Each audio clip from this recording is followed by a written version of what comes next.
사도행전 11장 19절부터 30절 19절부터 30절입니다.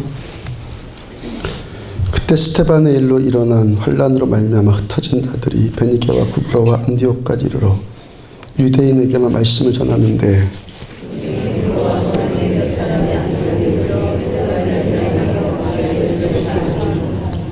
주의 손이 그들과 함께 하심에 수많은 사람들이 믿고 주께 돌아오더라.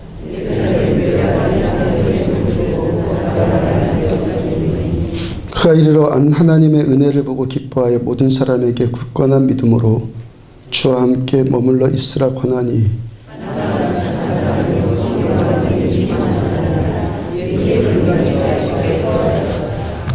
바나바가 사울을 찾으러 다소에 가서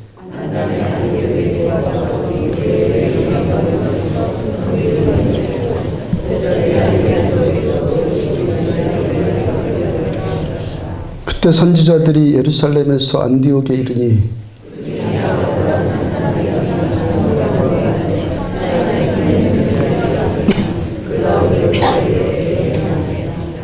제자들이 각각 그 힘대로 유대에 사는 형제들에게 부조를 보내기로 작정하고 아멘. 사도행전 122번째 말씀 원앙소리를 통해 얻은 통찰 라는 제목으로 말씀 전해드리도록 합니다. 지난주 10월 1일 화요일 날에 인터넷 토탈 그 검색어 1위가 원앙소리였어요. 그 원앙소리라는 영화들 보셨습니까? 우리나라 독립영화계가 관객 수가 10만 명만 돌파를 해도 성공이라고 하지 않습니까? 근데 원앙소리가 영화로 상영된 2009년 당시에 관객 수가 300만 명에 육박하는 대신기록을 수립을 했어요. 그 원앙소리의 실제 주인공이었던 최원균 할아버지가 지난주 화요일에 85세의 일기로 세상을 뜨셨다는 소식이에요. 그 할아버지가 이 죽는 그 죽음으로 인해서 원앙소리라는 영화가 재조명된 것이죠. 원앙이 뭔지 아십니까? 원앙? 소의 목에다 거는 딸랑딸랑하는 그 방울 있죠. 그게 원앙입니다. 원앙. 그 딸랑딸랑하는 소리를 원앙소리라 하는 거예요. 그러니까 그 영화의 소재가 할아버지와 소와 할아버지가 그 딸랑딸랑하는 원앙소리, 그 소리를 통해서 관계를 맺고 그 살아가는 모습을 인생살이로 조명을 한 것이죠. 그 할아버지가 곧 돌아가실 때까지 손바닥만한 논과 밭을 갈면서 구남매를 키웠다고 그래요. 그 할아버지가 30년 동안 함께 일했던 그 소가 죽으니까 잘 가그레이 사투리가 잘 안 되네요. 잘 가그레이 하는 말로 마지막 인사하고 소의 장례식까지 치러주고 무덤까지 만들어줬어요. 보통 소의 수명을 몇 년이라고 합니까? 소의 수명이 보통 15년이라 하잖아. 15년. 근데 이 원앙소리가 상영될 당시에 그 늙은 소의 나이가 몇 살이냐면 무려 40살이에요. 40살이고 그때까지 최원균 할아버지와 함께 기적적으로 생존했다고 그래요. 근데 또 그 할아버지가 연세가 또 있으니까 귀가 또 아주 안 좋으셨다는 거예요. 근데 그 소의 원앙소리는 귀신같이 알아듣더라는 거예요. 그 영어로 번역해서 나온 제목이 올드 파트너, 우리말로 동행이라는 말인데, 그 할아버지가 평생을 소와 함께 동행을 하는데, 그 소가 죽고 난 다음에 또 젊은 소를 사서 또 소 키우면서 살다 가셨거든요. 소와 함께 동행을 하셨는데 원앙소리로 소통을 하면서 동행을 했다는 것이죠. 소를 얼마큼 사랑했냐면은 소에 해가 갈까 봐서 논에다가 이 작물에다가 농약도 치지 않았다고 그래요. 사료도 밖에서 사다 먹이지 않고 직접 새벽마다 그 쇠죽을 끓여서 직접 먹였다 합니다. 원앙소리가 딸랑딸랑 할 때마다 소에게 다가가서 소에게 가서 가려운 데를 막 긁어줘요. 그 원앙소리를 소통되어지는 그 할아버지와 소, 그 둘만의 그 사랑의 관계가, 둘의 그 사랑의 관계, 그 소리로 소통되어지는 그 사랑의 관계가 소의 그 수명을 2배 이상으로 기적과 같이 연장시켰다는 말, 그래서 그것이 영화화된 것 아니겠어요? 이 땅을 살아가면서 수많은 일들, 수많은 사건, 사고들, 또 그 속에서 만나는 수많은 사람들의 소리들 우리 듣고 살잖아요. 그 수많은 소리들 가운데서 들어야 할 소리, 들어야 할 소리만을 듣고 그 소리에 반응하면서 살아갈 때 또 예수 안 믿는 그런 할아버지의 삶 가운데서도 기적이 일어난다. 기적이. 성경도 그렇고요. 세상 문학도 그렇고 우리들의 인생을 나무에 비교할 때 많죠. 나무가 그 자리에서 꼼짝도 하지 않고 있으면서 봄, 여름, 가을, 겨울 4계절을 다 많이 거쳐요. 봄에 새로 피어날 때가 있는가 하면 또 여름에 뜨거운 때학볕 이겨낼 때도 있고 또 가을에 결실할 때도 있고 또 겨울에 잠자코 죽어주기 지내야 될 때도 있고 가지 많은 나무에 바람 잘 날 없다. 항상 부는 바람 다 맞고 살잖아요. 부는 바람 불지 않게 할 수 없고 그 부는 바람 항상 맞고 사는 것, 그게 우리들의 인생이라는 것 아니에요. 중요한 것은 그때마다 넘어지지 않고 그 한 바람이 지난 다음에 또 금방 제자리를 찾는다는 것, 그것 아니겠습니까?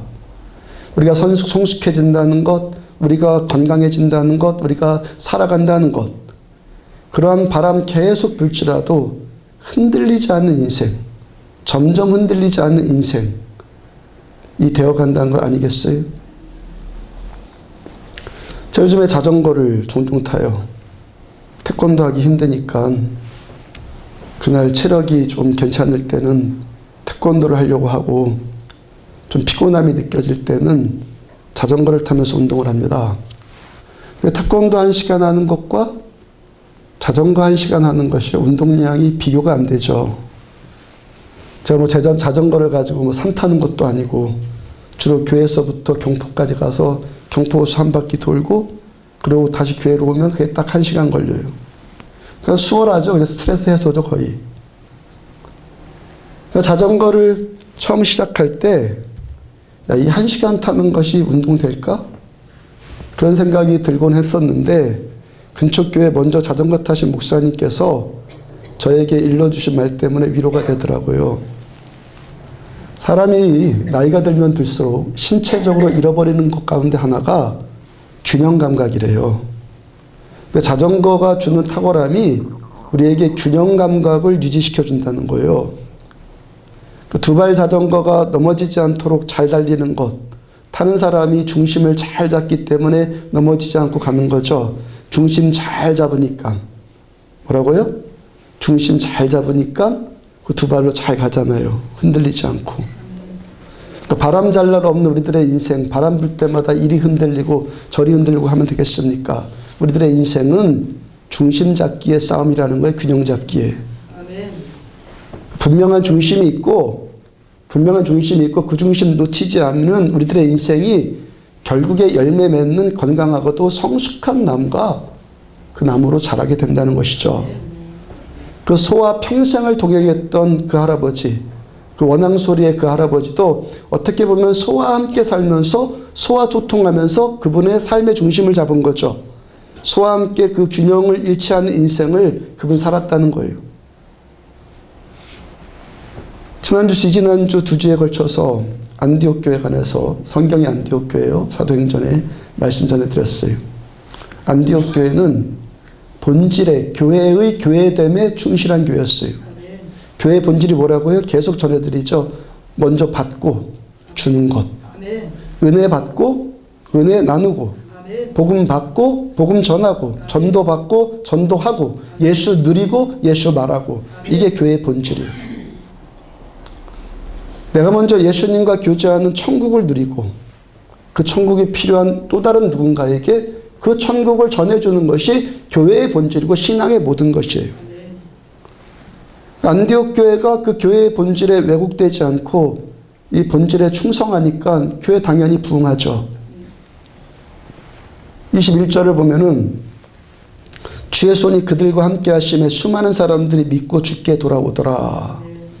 신자가 신자됨의 본질에 충실하고 교회가 교회됨의 본질에 충성하니까 하나님의 손이 그 교회에 함께 하셨다. 하나님께서 하시니까 수많은 사람들이 또 구원받는 일들이 나타나지더라는 거예요. 생명 살아나는 회개, 가식적인 회개 말고 진짜 회개, 그 회개로 인한 변화, 그건요 제가 여기서 조금 잘한다고 해서 뭐 똑바른 말하고 말 잘한다고 해서 되는 것이 아니에요. 진짜 회개는 하나님이 함께 하셔야지 나오는 거예요. 성령 하나님께서 안디옥 교회에 함께 하시니까 수많은 사람들이 믿고 돌아오고 회개하고 변화받고, 그러니까 천국이 막 느려지거든요. 천국이 여기에서 느려지니까 부흥되는 것이 당연하죠.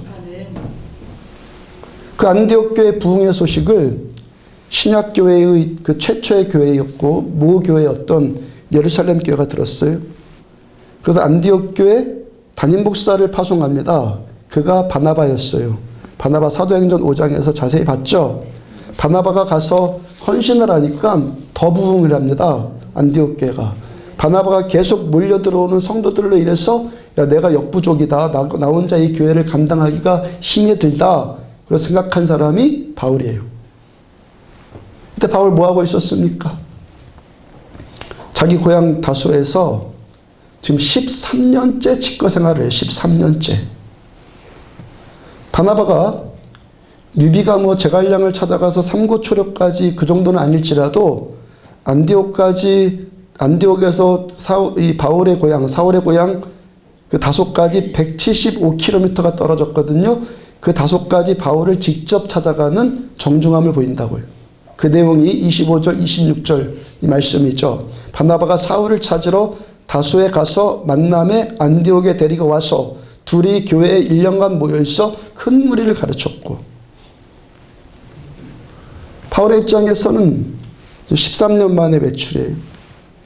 처음에 다메섹에서 예수님을 만나고 너무 기뻐서 그 자리에서 막 복음을 전하다가 그 대적자들한테 쫓겨서 다시 아라비아 광야로 들어가서 거기서 또 3년 반 또 거기서 살고, 그 시간까지 합치면 지금 17년이죠.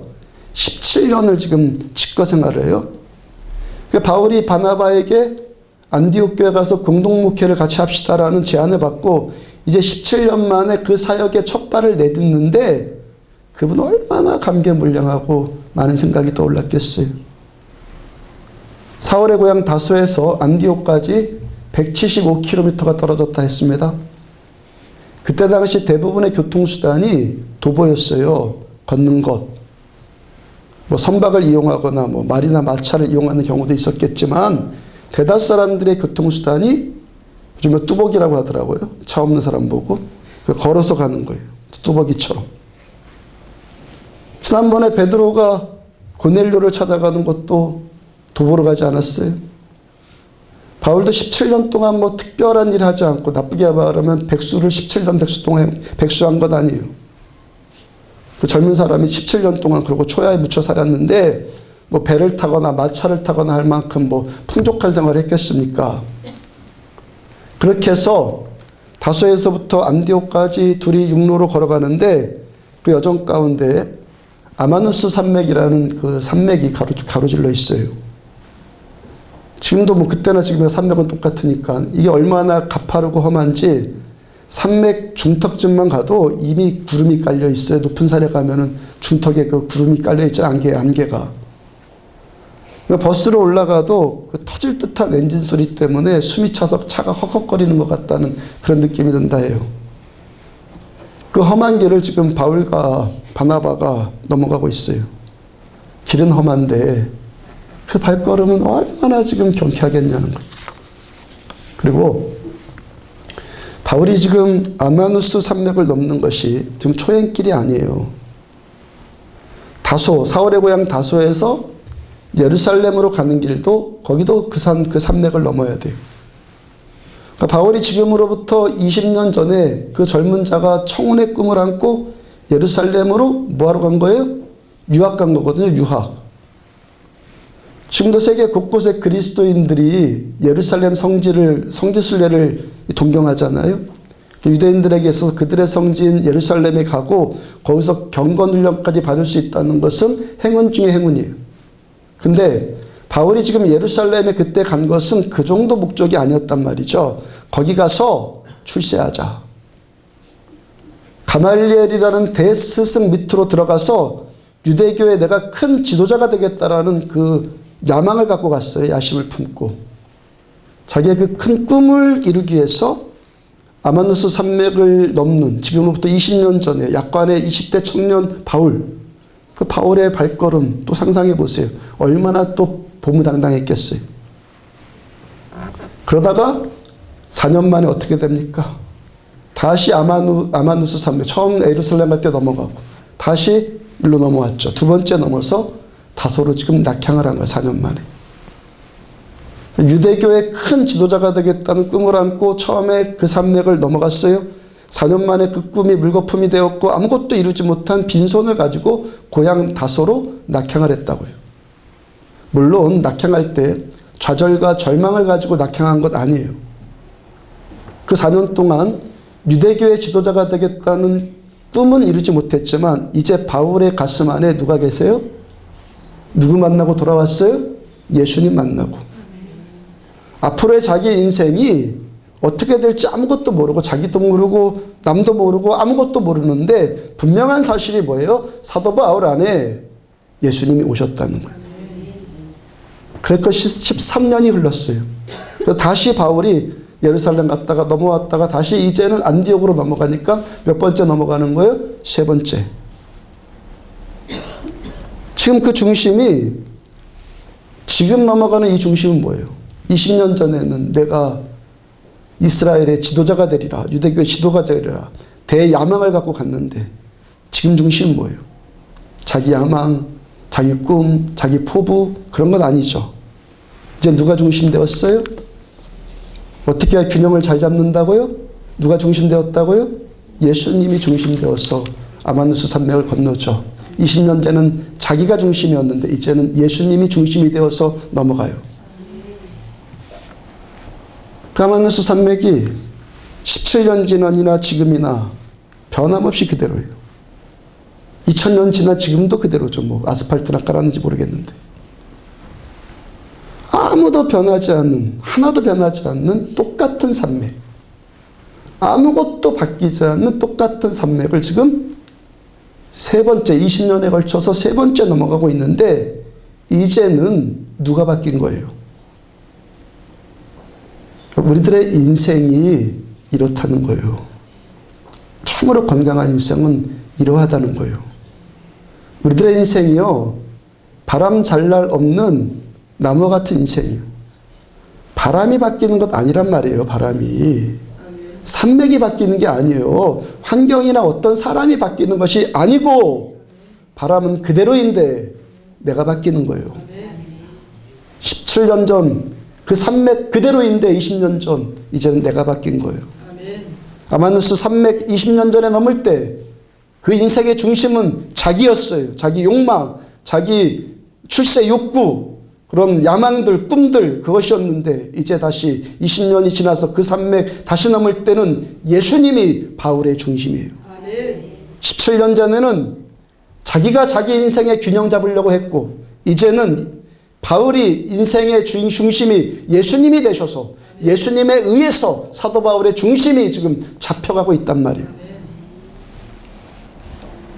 20년 전에 자기가 중심되어서 17년 전에 자기가 중심되어서 자기 능력 믿고 자기 지성 믿고 자기 야심 믿고 젊음 믿고 패기 믿고 자기 신념 자기 의지 믿고 그래서 내가 내 인생의 균형을 잡겠노라 그랬던 바울의 인생 어떻게 되었습니까? 예루살렘 가서 얼마나 패역한 인생 살았습니까?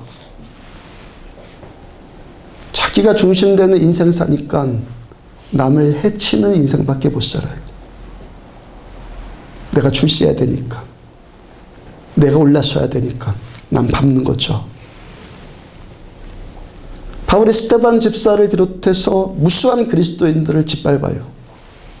근데요, 그렇다고 해서 순교자 스데반 집사를 비롯해서 여러 모양으로 핍박받았던 그리스도인, 그들이 비참해졌습니까?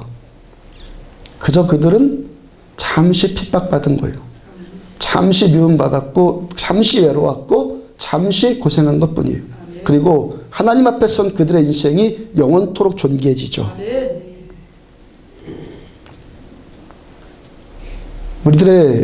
우리가 걷는 이 믿음의 길, 이 신앙의 길에 대원칙이 한 가지 있어요.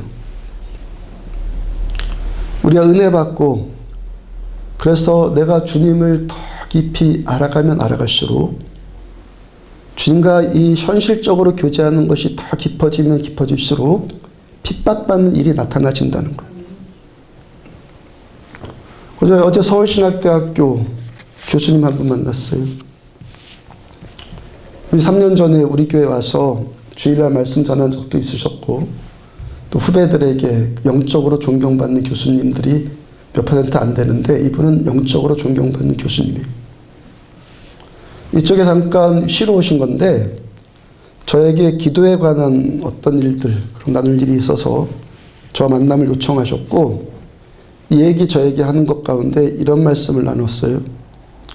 어떤 목사가 있는데 그 목사가 외로움을 모르고 고통의 문제를 모른다면은 그 사람 목사됨을 의심해 봐야 한다는 거예요. 교수님이 요즘에 말씀을 읽고 묵상하는 것이 요한계시록인데 하루 전에도 그 말씀을 깊이 묵상하는 것 가운데 몇 번을 반복해서 읽는 것 가운데 이런 깨달음이 오더라는 거예요. 요한계시록을 보면요, 그 고통 가운데 중간중간에 천상의 예배 장면이 나와요. 그죠? 구원하심이 보좌에 앉으신 우리 어린 양과 우리 하나님께 있도다라는 찬양 있잖아요. 그런 장면들이 계속 나온다고, 곳곳에. 그 하나님의 보좌 앞에서 수많은 성도들이 예배를 드리는 그 천상의 그 황홀한 예배 장면이 나와요. 그 요한계시록 말씀 안에서, 요한계시록 안에서 하나님의 그 보좌 앞에서 깊은 감격과 기쁨 가운데 예배 드리는 성도들을 보니까, 그 성도들을 보니까 공통점이 있더라는 거예요. 이들 모두가 예수님 믿기 때문에 핍박과 고난을 거쳐온, 예수 믿기 때문에 핍박과 고난을 거쳐온 신자들이라는 거예요. 그들이 14만 4천 명이라면은 13만 그 4천 명이 한 명도 예외 없이 예수 때문에 당하는 핍박, 예수님을 내가 알았기 때문에, 더 알기 때문에 당한 핍박을 거쳐온 성도들이더라는 거예요. 여러분, 최고의 복이 어떤 복인 줄 아십니까? 물질적이고 육적인 복도 복인데 가장 큰 복은 영적인 복인 줄로 믿으시기 바랍니다. 몇 년이나 더 살겠습니까? 제가 가끔 종종 말씀드리죠. 저는 서울에 살았을 때 난지도 앞을 교회로 출근하려면 매일 거기를 지나가요. 난지도 앞에 지나가는데 어느 날 깨달음이 오더라고요. 우리 집에 있는 것이 저기에 다 있구나. 새 것과 헌 것의 차이뿐이에요. 육의 것은 이래요. 얼마나 오래 갈 것 같아요. 진짜 복은 영적인 복이에요. 몇 주 전에 요한계시록 20장 제가 새하늘과 새 땅에 대해서 해석해 드렸죠. 새하늘, 새 예루살렘 성이 우리가 사람이 육적으로 흔히 생각하듯이 뭐 벽돌로 지어진 어떤 뭐 성벽이 막 그런 게 하늘로부터 내려온다? 그거 아니라는 거예요. 그 새 예루살렘 성을 쌓은 벽돌들, 성의 재료들, 그 예루살렘 성의 재료들, 새 예루살렘 성의 재료들이 다 누구라고 했어요? 구원받은 하나님의 백성들. 그 벽돌들, 그 재료들이 모두 다 보석으로 되어 있어요. 그 보석이 우리가 지금 보고 있는 그런 보석이라고 착각하면 안 된단 말이에요. 그 육적인 것 아니란 말이에요. 그 벽돌들이 다 보석으로 되어 있다고요. 그 재료들이 누구라고요? 예수 믿는 우리들. 구약에서 제사장들이 입었던 에봇, 대제사장이 입었던 에봇 뒤에 12보석이 박혀 있었는데 그 12보석과 요한계시록의 12보석이 일치를 합니다. 제사장이 하나님의 임재가 있는 지성소 안으로 들어갈 때 그 가슴에, 대제사장의 그 가슴에 이스라엘의 12지파를 상징하는 보석이 박혀있는 에봇을 입고 들어가요. 그러니까 이 성전에 들어갈 때, 지성소에 들어갈 때 가슴팍이 가장 먼저 들어가잖아요. 우리가 새 예루살렘 성에 하나님 보시기에 그 보석들 되셔서, 그 보석들이 되어서 하나님의 성전으로 우리가 지어지고, 이 성전 안에 우리의 하나님이 임재하셔서 우리의 찬양을 받으시는 거예요. 그 12보석들이 다 뭐예요? 다이아몬드, 우리말로는 다이아몬드를 다르게 표현했던데, 다이아몬드, 진주, 정금, 금, 그런 것 아니에요? 여러분들 다이아몬드가 어떻게 생기는 줄 아십니까? 다이아몬드의 재질은 탄소예요. 이 탄소에 엄청난 압력을 가하면은, 순간적으로 엄청난 압력을 가하면은 다이아몬드가 되는 거예요. 재질이 바뀌어서. 석탄도 재질이 탄소예요. 그러니까 그 탄소에, 여기에 탄소 한 줌이 있는데 탄소에 대충 압력이 가해지면은 석탄되고, 엄청난 압력이 가해지면은 다이아몬드가 되는 거예요. 하나님께서 그 전능하신 손으로, 그 손으로 우리들의 인생을 쥐셨고, 아멘. 탄소 한 줌을 쥐셨고, 아멘. 고난과 핍박이라는 엄청난 압력을 거기다가 가하세요. 아멘. 하나님의 손에 쥐어진 그 탄소 가루들이 다이아몬드로 화해서 나와서 새 예루살렘 성에 벽돌들로 지어져 가는 거예요. 아멘. 아멘.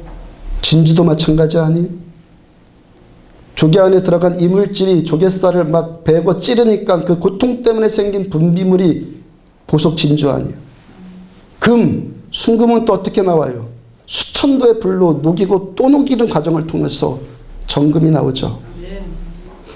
과정이 뭐라고요? 핍박. 그 핍박들을 거쳐서 순금, 진주, 다이아몬드가 된 하나님의 백성들이 새 예루살렘 성의 벽돌들로 그 성에 지어져 가는 거예요. 그렇게 된 보석들이 하나님의 보좌 앞에 서서 전심으로 영원토록 세세토록 하나님을 노래하는 영광을 누리게 되는 거예요. 다시 한번 말씀드립니다. 이 땅에서 하나님의 더 깊은 은혜를 누리면 핍박받는 일이 나타나요. 왜요? 핍박이 가해져야지만 다이아몬드로 나오고 순금으로 나오고 진주로 나오기 때문에 하나님의 성, 하나님은 성을 쌓는 분이신데 누군가를 써서 이 예루살렘 성을 지어나가야 되는데, 세워나가셔야 되는데 그 성벽을 쌓을 수 있는 재료들이 뭐라고요? 보석들인데 그 보석들은 어떻게 나온다고요? 고난과 핍박을 거쳐야지만 보석이 나온다는 거예요. 그래서 하나님이 그 전능하신 손으로 탄소가를 쥐시는 거예요. 예수님께서도 이 믿음의 대원칙을 직접 말씀하셨어요. 믿음의 대원칙이라고 그랬어요. 마태복음 5장 10절, 의를 위하여 핍박을 받는 자는 복이 있나니 천국이 그들의 것임이라. 천국 얻는 자들은 핍박받는 일이 나타나요. 왜요? 천국의 그 성전이 돼야 되니까. 그 다음 11절, 나로 말미암아 너희를 욕하고 박해하고 거짓으로 너희를 거슬러 모든 악한 말을 할 때에는 너희에게 복이 있나니. 그 핍박, 이 핍박이 어떤 형태로 온다는 거예요? 경제적으로 어렵다고요? 아니에요. 그건 보편적인 거예요, 여러분들. 경제적 그런 문제들은요, 보편적인 상식의 문제로 해결하자고요. 그죠? 열심히 살면은 웬만큼 살아요. 게으르면 못 살아요. 그런 수준으로 일단 봐야 돼요. 아셨죠? 그런 수준으로 보라고요. 주님이 말씀하시는 핍박이 뭐예요? 어떤 형태로 이 핍박이 옵니까? 욕하는 말, 모든 형태의 악한 말의 형태로 와요. 근데 그리고 그런 말들은 모두 다 거짓으로 지어낸 말이다. 거짓말이다. 그 다음 12절, 기뻐하고 즐거워하라. 하늘에서 너희의 상이 큼이라. 왜 상이 큰지 이제 아시죠? 내가 그 예루살렘 성에 벽돌로 지어져 가니까. 너희 전에 있던 선지자들 그분들도 그 벽돌이 되었어요. 이미 그들도 박해하였느니라. 왜 우리가 핍박받는 것이 복받는 일이고 기뻐하고 즐거운 일 됩니까? 하늘에서 영원한 우리들의 상급이 큰데 그 구체적인 상이 하나님의 보좌 앞에서 전심으로 하나님을 예배하는 감격을 세세토록 누리는 거예요. 새 예루살렘 성을 쌓는 벽돌과 같은 자들로 우리가 세워져 간단 말이에요. 영의 것과 육의 것은 섞일 수 없어요. 그 사도 바울도 그랬죠. 내 안에서 두 법이 싸운다. 영의 법과 육의 법 두 법이 밤낮 싸운다. 그리고 그 싸움에서 영은 육에게 핍박을 받게 되어 있어요. 영은 육에게 핍박을 받는다고요. 갈라디아서 4장 29절 보면은 그러나 그때 육체를 따라 난 자가 성령을 따라 난 자를 박해한 것 같이 이제도 그러하도다. 그때가 언제냐면 창세기 때 아브라함의 두 아들이에요. 둘이서 하나는 지구 저편에 있고 하나는 지구 반대편에 있고 그게 아니라 한 집 안에 앉는 두 아들. 아브라함의 집 안에 있는 두 아들을 말씀하시는데 육체를 따라 난 자는 누구죠? 이스마엘. 성령을 따라 난 자는 누구예요? 이삭. 그러니까 창세기를 보면은 이스마엘이 이삭을 핍박하잖아요. 그리고 그때만 그 일이 있었던 것이 아니라 뭐라고 말합니까? 이제도 그러하도다. 지금도 역시 육체로 난 자가 성령을 따라 난 자를 핍박하는 거예요. 영은 육에게 핍박당해요. 그러므로 우리들 은혜를 받으면 받을수록 내가 영적인 사람이 되어간다. 영의 사람이 되어간다라는 한 가지 증거가 뭐예요? 하나님을 깊이 알아가면 알아갈수록 어떤 일이 나타나진다는 거예요? 핍박받는 일이 나타나는데 그 핍박의 방법이 뭐라고요? 말, 참소하는 말, 욕하는 말, 그 악한 말, 거짓된 말의 형태로 나타나진다는 거예요. 그러면 어떻게 하라고요? 즐거워하라. 아멘. 그 사람이 다이아몬드 같이 나오고 진주와 같이 나와서 하나님의 보좌 앞에서 하나님을 찬양하는 예배의 감격에 빠져들어가는 큰 상을 받게 되니까 결국에 또 어떻게 됩니까? 이스마엘은 쫓겨나지만 이삭은 아버지 아브라함의 집, 새 예루살렘 성, 새 집, 그 새 집에 유업으로 받는 약속의 자녀가 되잖아요. 영의 사람, 육의 사람의 분별 기준은 간단해요. 성경대로 하면 돼요. 영의 사람, 육의 사람의 분별은 간단하다고요. 마태복음 5장 10절 아까 그 말씀, 주님의 말씀 그대로, 요한계시록 말씀 그대로.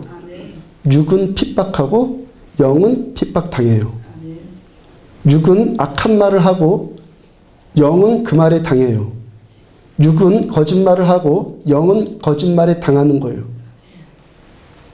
요한계시록을 보면은 하나님의 보좌 앞에 나가서 절대 그 찬양의 감격을 누리지 못하는 자들이 있어요. 계속 나오는 말이에요. 거짓말하는 자들. 이 땅에서 거짓으로 영을 거짓으로 참소하고 핍박했던 그 육은 그 성에 들어가지 못하는데 얼마만큼 들어가지 못하냐면 결코 그리로 들어가지 못한다 그래요. 요한계시록 21장 27절 무엇이든지 속된 것, 가증한 일 또는 거짓말하는 자는 결코 그리로 들어가지 못하되 오직 어린 양의 생명책에 기록된 자들뿐이니라.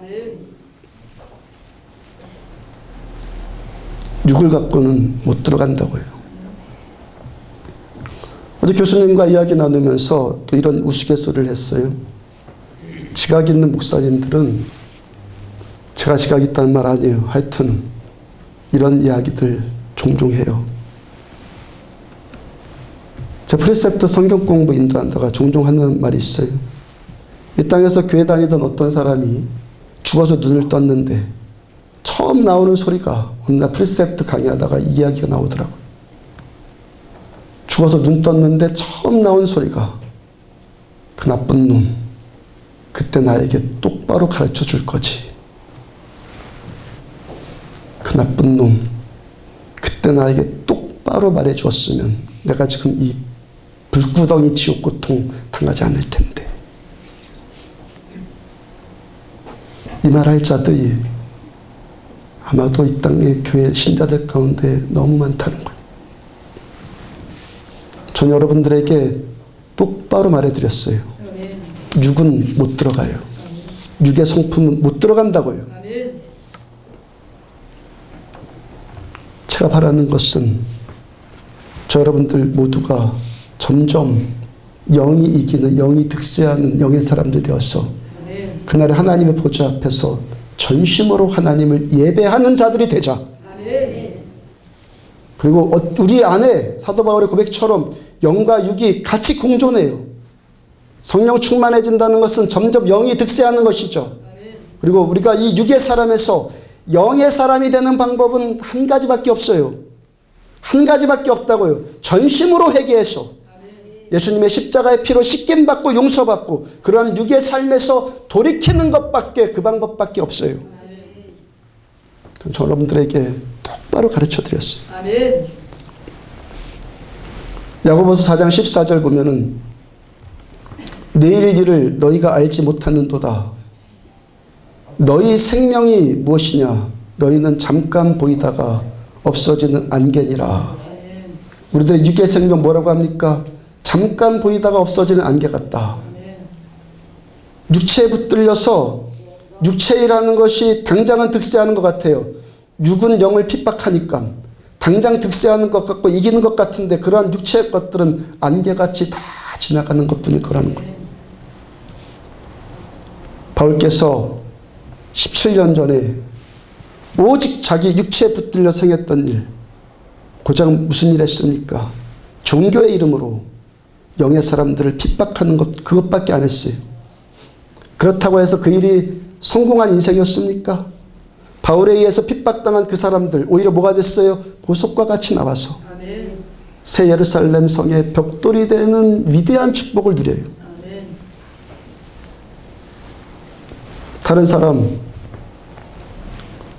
우승 트로피 훔쳤다고 해서 그 트로피가 내 것 됩니까?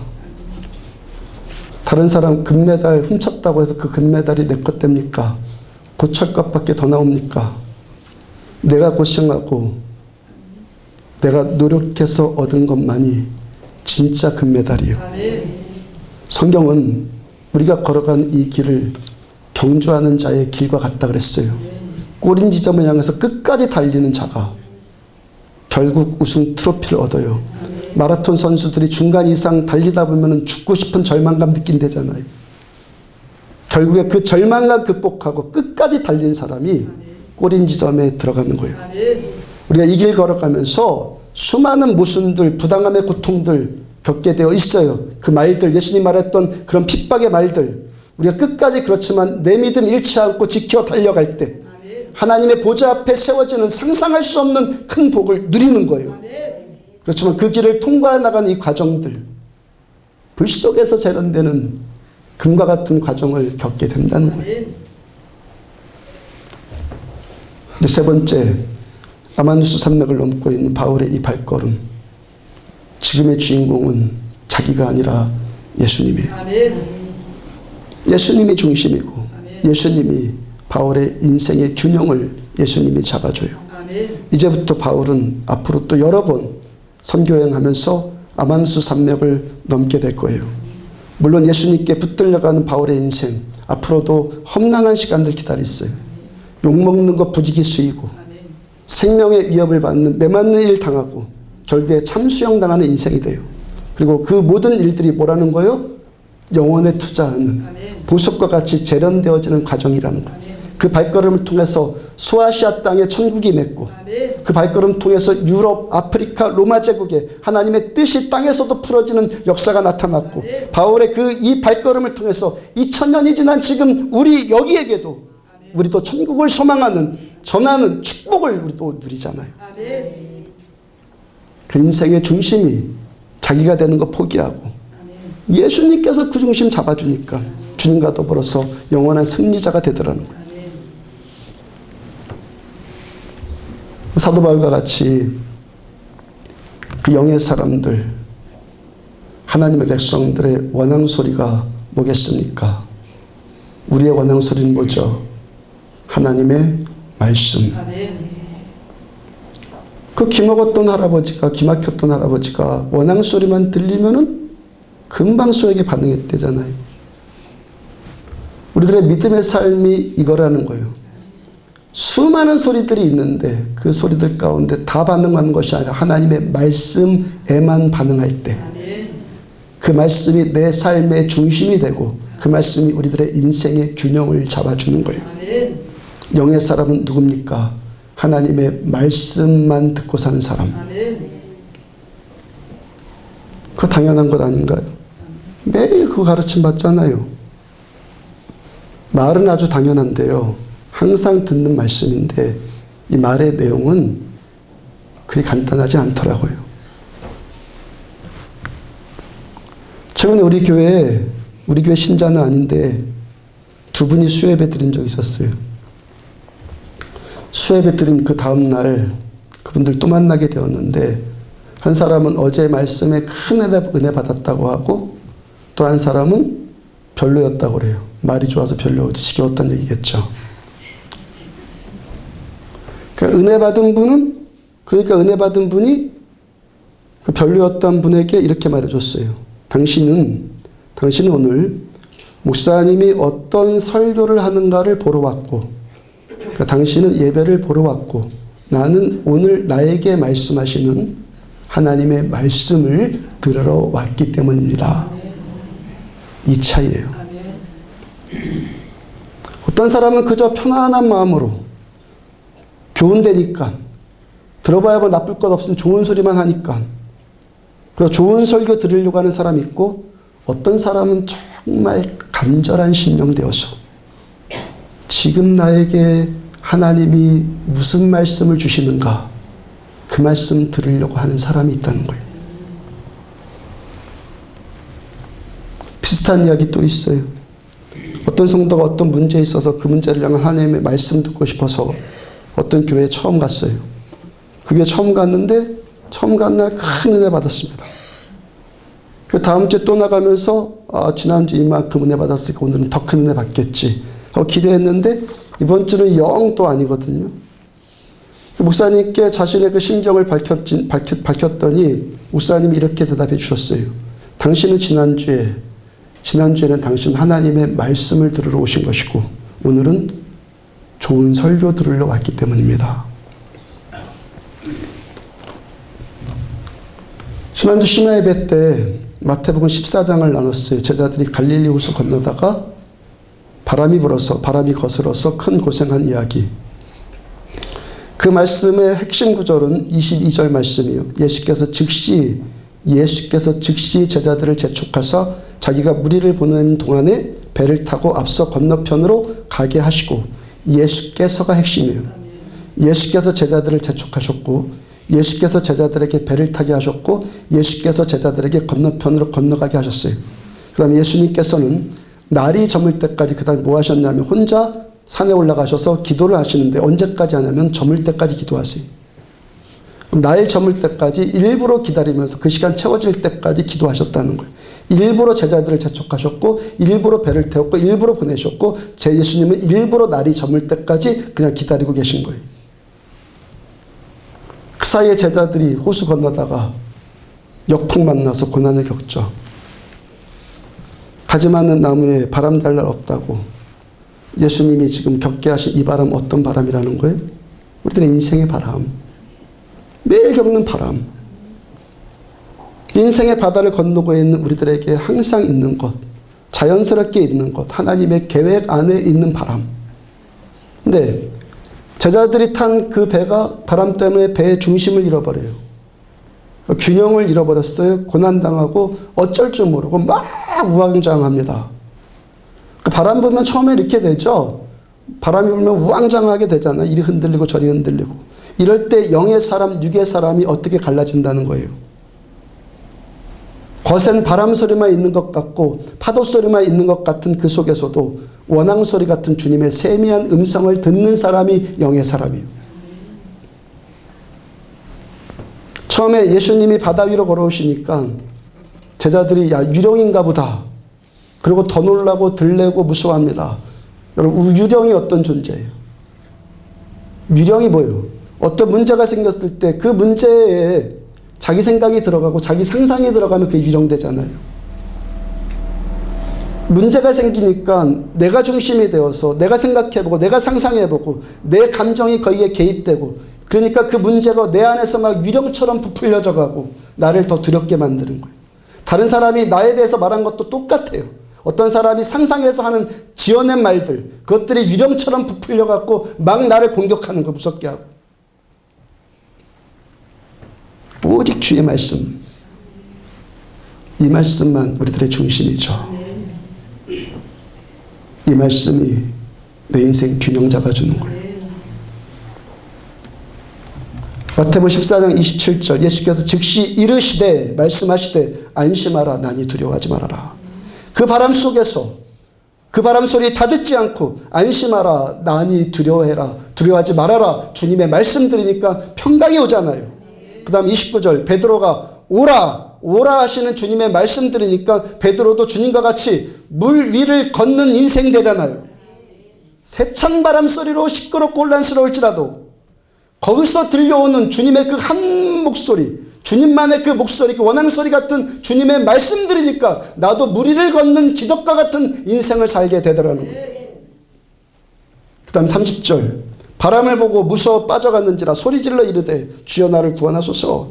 말씀 들었을 때는 물 위를 걷는 인생인데 순간적으로 바람 보고 바람 소리 들으니까 또 빠져버려요. 깨달아지십니까 여러분들? 깨달아지십니까? 우리들의 인생의 바다에서 부는 이 바람, 그 바람 소리 얼마나 윙윙거리고 세찬 바람 소리 사방에서 몰려들어옵니까? 그 바람 소리만 듣고 아니면 자기 안에서 올라오는 어떤 소리만 듣고 자기 생각의 소리를 들으니까 우왕좌왕하고 유령이 보이고 빠지고 두려워하는 인생이 되더라는 거예요. 근데 거기서 주님 음성 들을 수 있는, 세미한 주님의 음성 들을 수 있는 귀가 열리니까 평강 오고 무리를 걷는 기적과 같은 인생이 되더라는 거예요.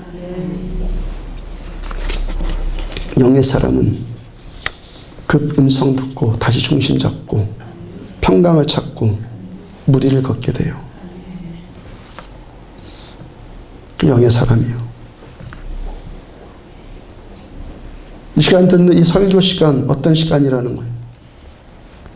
매주 예배 드리는 종교적인 프로그램 가운데 한 순서라 오해하지 말자고요. 이왕이면 다홍치마라고 같은 프로그램일지라도 감동적이고 편안함 주는 교훈적이고 좋은 설교 듣는 것이 더 나으니까 오해하지 말자고요. 하나님의 나를 향하신 하나님의 말씀 듣는 시간이에요. 이번 주는 주님께서 또 나에게 어떤 말씀 주실까? 그거 기대하고 오시는 분들 있거든요. 나에게 오늘은 주님이 또 어떤 말씀 주실까? 어떤 좋은 설교 들을까가 아니라 나에게 주님이 어떤 말씀 주실까? 매일 새벽 예배 드리는 사람들은 오늘 새벽엔 또 주님이 나에게 어떤 말씀 주실까? 그 말씀 듣는 거예요. 나에게 지금 이러한 희노애락의 문제가 있는데 그 문제에서 주님 나에게 뭐라고 하시는 건가? 그 음성 듣는 거예요. 오늘 설교 좋다 나쁘다? 아니에요. 그거 아니라고요. 그렇게 들어봤자는 백날 들어도 소용없어요. 한 단어라도 나를 향한 주님의 음성 들어야 돼요.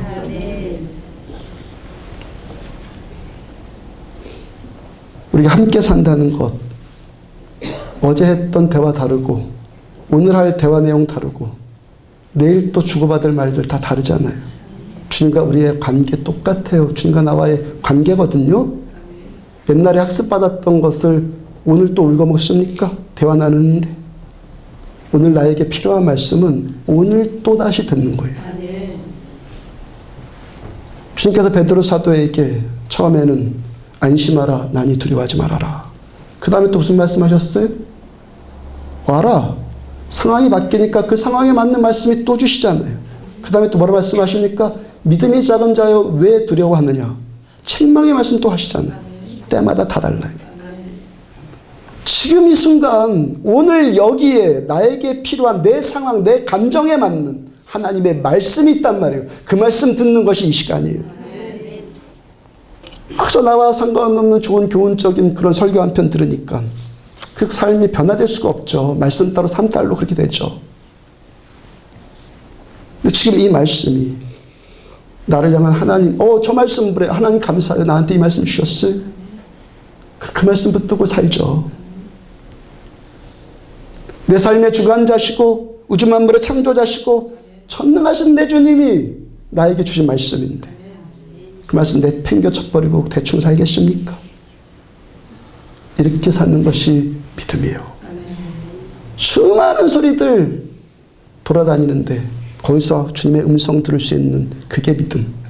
그 사람이 영의 사람, 예수 중심으로 살아가는 사람, 바람소리 같은 수많은 소리들 가운데서 말씀 듣고 반응하는 그 사람이 결국에 보석과 같은 인생으로 주님의 집을 지어나가는 거예요. 사도 바울이 오늘 왜 안디옥으로 갑니까? 바나바를 통해서 들려온 그 음성, 당신 나와 함께 안디옥에 가서 목회합시다. 그 음성을 주님의 음성으로 듣고 따라가잖아요. 자기 소리 듣고 살 때는 남 죽이는 인생이었는데 주님의 말씀 듣고 사니까 살리는 인생 돼요. 아멘. 그것도 한두 사람 정도 살리는 것 아니라 2000년이 지난 지금 여기에 있는 우리도 살리는 인생 되잖아요. 아멘. 베드로전서 1장 24절 25절 그러므로 모든 육체는 풀과 같고 그 모든 영광은 풀의 꽃과 같으니 풀은 마르고 꽃은 떨어지되 오직 주의 말씀은 세세토록 있도다. 아멘. 육체로 사는 사람 마른 풀과 같을 것이고 떨어지는 꽃잎과 같은 인생이 돼요. 저는 말씀 똑바로 전해드렸어요. 아멘. 근데 주님의 말씀 듣고 이 말씀으로 내 삶의 중심 잡고 이 말씀으로 내 인생의 균형을 잡아가는 사람은 그 인생은 하나님 앞에서 세세토록 사는 인생 됩니다. 우리들의 인생 바람에 굴려다니는 추풍 낙엽 같은 그런 인생 아니라 참된 인생, 살리는 인생, 하나님 말씀에 기준되는 인생 사십시오. 하나님의 말씀이 이 세찬 세파들 가운데서 핍박하는 수많은 소리들 가운데서도 주님의 말씀만 원앙소리같이 또렷이 들려서 또렷이 들리도록 추구하시고 들으려고 하십시오. 들으려고 하십시오. 그래서 우리들 하나님 앞에 참으로 세워지는 세세토록 세워지는 참 예배자들 그 영광스러운 인생 되어지기를 주의 이름으로 축복합니다. 찬양합시다.